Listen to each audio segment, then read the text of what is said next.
আসসালামু আলাইকুম এভরিওয়ান। শব্দহীন ভালোবাসা গল্পের দ্বিতীয় পর্ব।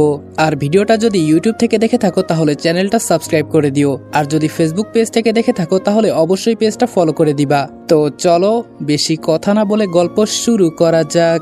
কিছুক্ষণ পর ডাক্তার ভেতরে থেকে বের হলো। ডাক্তার বের হতেই আমি এগিয়ে গেলাম। ডাক্তার আমাকে দেখে বলল, মেয়ে আপনার কি হয়? আমি বললাম, জি আমার হবু বউ। ডক্টর বলল, আজকে বলতে কষ্ট হচ্ছে যে এই মেয়ের সাথে যা কিছু হয়েছে সেটা খুব অন্যায় হয়েছে। আমরা আমাদের মতো চেষ্টা করেছি, তবে একটা কথা বলি, যত পারেন ওর দিকে নজর রাখেন, আর যে ওর সাথে এমন করেছে ওকে ধরে থানায় দেন। আমি বললাম, জি স্যার, আপনাকে বলতে হবে না। এখন আমি কি ওকে নিয়ে যেতে পারি? ডক্টর বলল, নিয়ে যাবেন? ঠিক আছে, নিয়ে যান। যদি কোনো সমস্যা হয় আমাকে জানাবেন, ঠিক আছে? আমি বললাম, ডাক্তারের কথা শুনে রিয়াকে নিয়ে বাসার উদ্দেশ্যে রওনা দিলাম। বাসায় যাওয়ার পর আম্মু বলল, রনি, ওকে আমি আমার রুমে নিয়ে যাই। আমি বললাম, না আম্মু, এখন তোমার রুমে নিয়ে যেতে হবে না, আমি ওকে আমার রুমে নিয়ে যাই, রাতে ও তোমার সাথে থাকবে। রিয়াকে আমি আমার রুমে নিয়ে যেতেই আমার বন্ধুরা সবাই আসলো ওকে দেখতে। সাজিদ এসে বলল, রনি, কাজ তো একটা হয়ে গেছে। আমি বললাম, কি হয়েছে বল শুনি। সাজিদ বলল, বাহিরে মানুষ বলে বেড়াচ্ছে যে চেয়ারম্যানের ছেলের হবু বউকে কারা যেন তুলে নিয়ে গিয়েছিল। বুঝলাম না বাহিরের মানুষ কিভাবে এই কথা জানলো। আমি বললাম, এসব কথা বাদ দে, মানুষের কথা শুনে আমি কি করব? আর অনিকের কোনো খবর পেলি? সাজিদ বলল, না, ওকে কোথাও পাই নাই, পরিবার নিয়ে কোথায় যেন পালিয়ে গেছে। আমি বললাম, পরিবার নিয়ে পালিয়ে গেছে তাই না? আগে রিয়া একটু সুস্থ হোক, পরে আমি ওকে দেখে নিব। রিয়াকে দেখে সবাই চলে যাওয়ার পর আমি রিয়ার মাথার কাছে গিয়ে বসলাম। রিয়া চুপচাপ শুয়ে শুয়ে কি জানি চিন্তা করছিল। আমি ওর হাতে ফোনটা দিয়ে বললাম, আমি যা যা বলবো সবগুলো প্রশ্নের উত্তর দিবে, ঠিক আছে? আমি রিয়াকে বললাম, এখন কেমন লাগছে তোমার? রিয়া মোবাইলে টাইপিং করে বলল, আমার এখন একটা জিনিস বাকি আছে, আর সেটা হলো আমার মৃত্যু। আমি রিয়ার মাথায় হাত দিয়ে বললাম, এভাবে বলতে নেই, তুমি মরলে আমি কি নিয়ে বাঁচবো বলো? আর এই নিয়ে কোনো চিন্তা করো না, এখন থেকে আমি তোমার পাশে আছি, আমি তোমাকে এখন আর কখনো একা হতে দিব না। রিয়া বলল, আমার কাছে এখন কিছুই নাই আপনাকে দেওয়ার মতো, খুব ইচ্ছে ছিল আপনাকে নিয়ে সংসার করব, আপনাকে ভালোবেসে আপনার বুকে মাথা রেখে ঘুমাবো, কিন্তু আপনার বন্ধু সেটা হতে দিল না। আমি ওর কাছে আমার জীবনটা পর্যন্ত ভিক্ষা চেয়েছিলাম, কিন্তু ও আমাকে ছাড়লো না। আমি বললাম, এসব নিয়ে এখন আর কোনো কথা বলবে না, আর ওকে আমার দেখার আছে, ও তোমার পা ধরে মাফ চাইবে, তুমি দেখে নিও। রিয়া এবার ইশারা করে বলল, আমার খুব ঘুম পেয়েছে, আমি একটু ঘুমাই। আমি রিয়ার কপালে চুমু দিয়ে বললাম, ঠিক আছে, তুমি ঘুমাও। আমি রিয়াকে রুমে রেখে বাহিরে বের হলাম। বাহিরে যেতেই আম্মু বলল, রনি, টেবিলে বসে আগে খেয়ে নে। আর রিয়ার কি খবর? আমি বললাম, এই তো আম্মু, এখন মোটামুটি একটু ঠিক আছে। ও হ্যাঁ, একটা কথা বলতে তো আমি ভুলেই গেছি, আমার আম্মু বর্তমানে রানিং চেয়ারম্যান, টেবিলে বসে খাবার খাচ্ছি। তখন ছোট বোন এসে বলল, ভাইয়া তোর কি মন খারাপ? আমি বললাম, বোন, একটু খারাপ, তবে চিন্তা করিস না, দোয়া কর যেন সবকিছু ঠিকঠাক হয়ে যায়। রাতে আমি রিয়াকে বুঝিয়ে আম্মুর রুমে পাঠিয়ে দিলাম, আর বললাম, সাবধান, কোনো উল্টাপাল্টা কাজ করবে না, আগে তুমি একটু সুস্থ হয়ে নাও, পরে আমি তোমাকে বিয়ে করব। এই কথা বলে আমি রিয়াকে আম্মুর রুমে দিয়ে গেলাম, কিন্তু মাঝরাতে আম্মুর চেঁচামেচিতে আমার ঘুম ভাঙলো। তাড়াতাড়ি দরজা খুলে বের হলাম, তখন দেখি সবাই বারান্দায় দাঁড়িয়ে কান্না করছে। বুঝলাম না বাহিরে আবার কি হয়েছে। আমি তাড়াতাড়ি বারান্দায় গেলাম, গিয়ে দেখি বাহিরে কাঁঠাল গাছে একটা লাশ ঝোলানো আছে, আর সেটা হলো রিয়ার। আমি রিয়ার লাশ দেখে জায়গায় অজ্ঞান হয়ে মাটিতে পড়ে গেলাম। যখন আমার জ্ঞান ফিরল তখন দেখি সাজিদ আমার মাথার কাছে বসা। ও আমার হাত ধরে বলল, দেখ বন্ধু, পাগলামো করিস না, আর আমি তোকে বলেছিলাম ওর দিকে একটু নজর রাখতে, সেটাও তুই পারলি না। আমি উঠে রিয়ার লাশ জড়িয়ে ধরে কান্না করতে লাগলাম। এছাড়া আমার আর কোনো উপায় ছিল না। আমি জানতাম না যে ও আত্মহত্যা করবে, যদি জানতাম তাহলে ওকে আর আম্মুর কাছে ঘুমাতে দিতাম না। আম্মু আমাকে ধরে ভেতরে নিয়ে গেল, আমার হাতে একটা কাগজ দিয়ে বলল, এটা হয়তো তোর জন্য রিয়া লিখে গেছে, তবে আমি ভাবতেও পারি নাই ও এই কাজটা করবে, আমাকে ঘুমে রেখে এই কাজটা যে করবে আমি ভাবতেও পারি নাই এইটা। আম্মুর হাত থেকে কাগজটা নিয়ে পড়তে লাগলাম। প্রথমেই লিখা, আমার প্রিয় ভালোবাসার মানুষ, খুব ইচ্ছা ছিল তোমার বউ হব, লাল শাড়ি পরে তোমার ঘরে যাব, কিন্তু সেই শাড়ির জায়গায় যে গলায় দড়ি দিতে হবে এটা আমি কখনো চিন্তা করি নাই। অনেক ভালোবাসি তোমাকে, এজন্য মৃত্যুর পথ বেছে নিয়েছি। যদি বেঁচে থাকি মানুষ আমাকে এই কথাই বলবে সব সময়। আর তোমার আম্মু সম্মানীয় একজন ব্যক্তি, তবে আমার কথা তুমি আর চিন্তা করো না, মন থেকে মুছে ফেলবে আমার কথা তুমি। আর একটা কথা, নতুন কোনো ভালো মেয়ে দেখে তুমি বিয়ে করে নিবে, এটাই আমার শেষ ইচ্ছা। আমার জন্য কাউকে শাস্তি দিতে হবে না, ভালো থাকো, সুখে থাকো, এটাই আমি দোয়া করি। আমার আত্মহত্যার জন্য আমি দায়ী, এখানে আমি কাউকে দোষ দিতে চাই না, কপালে যা ছিল তাই হয়েছে। রিয়ার চিঠিটা পড়ে কান্না করতে লাগলাম। রিয়া যে আমাকে এভাবে একা ফেলে চলে যাবে সেটা আমি কখনো ভাবতেও পারি নাই।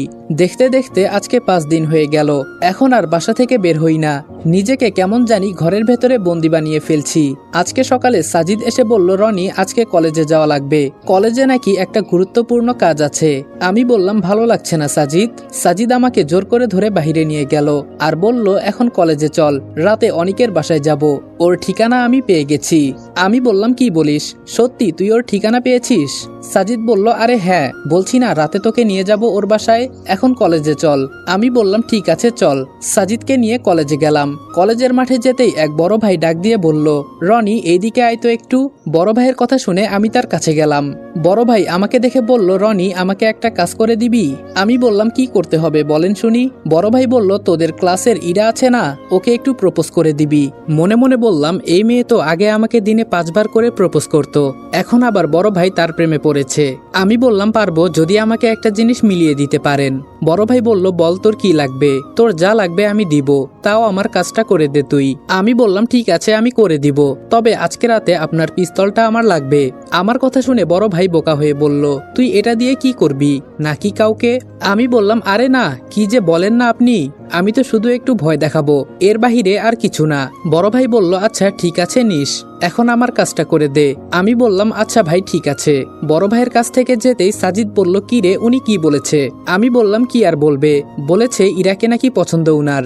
সাজিদ আমার কথা শুনে হাসতে হাসতে বলল, যে মেয়ে তোর পেছনে ঘোরে তাকে উনার পছন্দ, বাহ। আমি বললাম, আরে আমি উনার কাজ করে দিব, এর বিনিময়ে আমিও কিছু নিব উনার কাছ থেকে। এখন বল ইরাকে কোথায় পাবো? সাজিদ বলল, ওই তো মাঠের বড় গাছের নিচে বসে আড্ডা দিচ্ছে দেখা যায়। আমি বললাম তাহলে চল যাই। সাজিদ বলল, না বাবা আমি যাব না, তুই যা, এই মেয়েটা খুব বদমাইশ, না জানি আবার আমাকেও প্রেমের প্রস্তাব দিয়ে বসে। আমি বললাম তাহলে তুই এখানে দাঁড়া, আমি ওর সাথে একটু কথা বলে আসি। সাজিদকে দাঁড় করিয়ে আমি ইরার কাছে যেতে লাগলাম। ইরা দূর থেকে আমাকে দেখে বলল, কি ব্যাপার মশাই, আজকে সূর্য কোন দিক থেকে উঠেছে? আমি বললাম, কেন ইরা, যেদিক থেকে ওঠার কথা সেই দিক থেকেই উঠেছে। ইরা বলল, তোর তো সবকিছু আমি দেখে ফেলেছি। আমি বললাম, তুই আবার কি দেখলি? ইরা বলল, তোর তো চেন খোলা আছে, সবকিছু দেখা যায়। আমি বললাম, আমার সাথে তোর মজা করতে হবে না, আর আমার চেন খোলা নাকি বন্ধ এটা আমি জানি।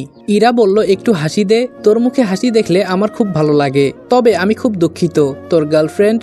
আমি বললাম, প্লিজ এই বিষয়টা বাদ দে, এখন আর মন খারাপ করতে চাই না, ওর জন্য আমি কম করেছি, কিন্তু ও আমাকে একা রেখে চলে গেল। আমি বলেছি যে আমি তোমাকে আবার বিয়ে করব, কিন্তু তাই বলে কি আত্মহত্যা করা লাগে? ইরা বলল, যা হয়েছে হয়েছে, এসব চিন্তা করে এখন আর কি লাভ, বাদ দে। এখন বল হঠাৎ করে এই লাইলির কাছে কি জন্য আসলি? আমার কথা তো তোর মনেই থাকে না। আমি বললাম, এক বড় ভাই নাকি তোকে পছন্দ করে, ওই যে দাঁড়িয়ে আছে উনি বলেছে তোকে প্রপোজ করার জন্য, এজন্য আসছি। ইরা বলল, লাথি খাবি তুই? পরের হয়ে কেন কথা বলিস? হ্যাঁ তুই উনাকে চিনিস? উনি কে? উনার নামে 3টা মামলা আছে, তাও আবার সেগুলো মানুষকে মারার জন্য। আমি বললাম, কি বলিস এসব তুই? ইরা বলল, আরে হ্যাঁ আমি সত্যি কথা বলছি, তুই বল আমি তোকে ভালোবাসি, তাহলে বিষয়টা দেখব, কিন্তু পরের হয়ে কথা বললে একদম প্যান্ট খুলে ওইটা কেটে দিব কিন্তু। আমি বললাম, ধুর তুই বাজে কথা বলবি না, কি সব বলিস মাঝে মাঝে এসব। ইরা দাঁত কেলিয়ে বলল, কেন আমার কথা তোর পছন্দ হয় নাই? আমি বললাম, হয়েছে, আমি এখন গেলাম, ক্লাসে আয় পরে কথা হবে। বড় ভাইয়ের সামনে গিয়ে বললাম, সরি বড় ভাই, হয়তো হবে না, আর ওর বিয়ে ঠিক করা আছে, আপনি অন্য কাউকে পছন্দ করেন, পরে আমাকে শুধু বলিয়েন, আমি কাজ করে দিবনি। মিথ্যা কথা বললাম, কারণ আমি চাই না ইরার কোনো ক্ষতি হোক। বড় ভাই বলল, আচ্ছা কোনো সমস্যা নেই, যাওয়ার সময় আমার কাছ থেকে পিস্তল নিয়ে নিস। ক্লাস শেষ করে মাঠে গিয়ে বললাম, সাজিদ আজকে অনিকের পুরো পরিবারকে হত্যা করব, ও আমার মন নিয়ে খেলা করেছে, ওর কারণে আমি রিয়াকে হারিয়েছি, ওকে তো আমি ছাড়বো না, আর তুই শুধু আমাকে ঠিকানা বলে দিস, বাকিটা আমি দেখে নিব। সাজিদ বলল, আচ্ছা ঠিক আছে, এখন চল। বড় ভাইয়ের কাছ থেকে পিস্তলটা নিয়ে বাসায় চলে গেলাম। রাতে সাজিদ এসে বলল, তো রনি চল গিয়ে দেখি ওরা কি করে। সাজিদকে বললাম, আমার সাথে তোর যেতে হবে না, কিন্তু ও আমাকে একা ছাড়তে চায় নাই, এই না হলে বন্ধু। সাজিদ আমাকে নিরিবিলি একটা জায়গায় নিয়ে গেল।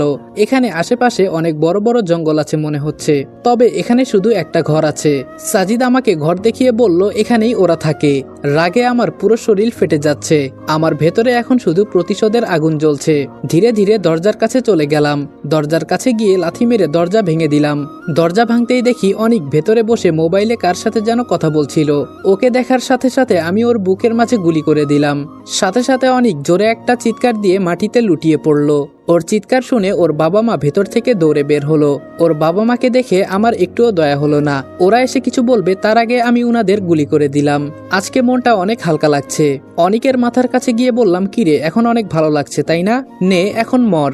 এই কথা বলে ওর মাথায় আরেকটা গুলি ঢুকিয়ে দিলাম। 3টা লাশ পড়ে আছে, কিন্তু ওর বোন কোথায়? ওর বোন না আমার আইফোন নিয়েছিল, ও এখন কোথায়? আমি দৌড়ে ভেতরে চলে গেলাম। গিয়ে দেখি অনিকের বোন দরজা বন্ধ করে ভেতরে বসে আছে। আমি দরজা ভেঙে ভেতরে চলে গেলাম। ভেতরে গিয়ে দেখি ওর বোনের সাথে আরেকটা মেয়ে আছে, তবে ওই মেয়েটাকে কেমন যেন একটু অদ্ভুত অদ্ভুত লাগছে। এই মেয়েটা আবার কে?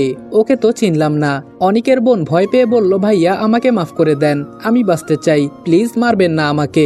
এই মেয়ের কথা শুনে আমার রাগ আরো বেশি উঠে গেল। সাথে সাথে ওর বুকে গুলি করে দিলাম। অনিকের বোনের বুকে গুলি করতেই ওর সাথে থাকা মেয়েটা কেমন করে যেন আমার দিকে তাকালো। সাথে সাথে আমি পিস্তল ফেলে 3 হাত দূরে গিয়ে পড়লাম। আমি তাড়াতাড়ি নিচ থেকে উপরে উঠে পিস্তল হাতে নিয়ে ওই মেয়েটার কপাল বরাবর গুলি করে দিলাম।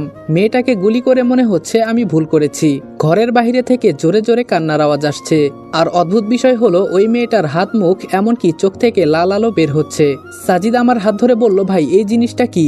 আর বাহিরে এভাবে কান্না করছে কারা? আমার তো ভয় হচ্ছে, তাড়াতাড়ি এখান থেকে চল তুই। আমি তাড়াতাড়ি বুদ্ধি করে ঘরের ভেতরে আগুন লাগিয়ে বের হয়ে গেলাম। ঘর থেকে বের হয়ে মনে হয় আমরা ভুল করেছি। বের হতে সবকিছু অন্ধকার হয়ে গেল।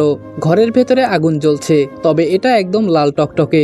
মনে হচ্ছে যেন এগুলো কোনো আগুন নয়, মানুষের রক্ত। আর এত জোরে কে বা কারা কান্না করছে, যার কারণে আমার কান ফেটে যাচ্ছে। হঠাৎ করে মনে হলো যেন আমার পেছনে কেউ দাঁড়িয়ে আছে। পেছনে ফিরে অন্ধকারের ভেতরে গুলি ছুড়ে মারলাম।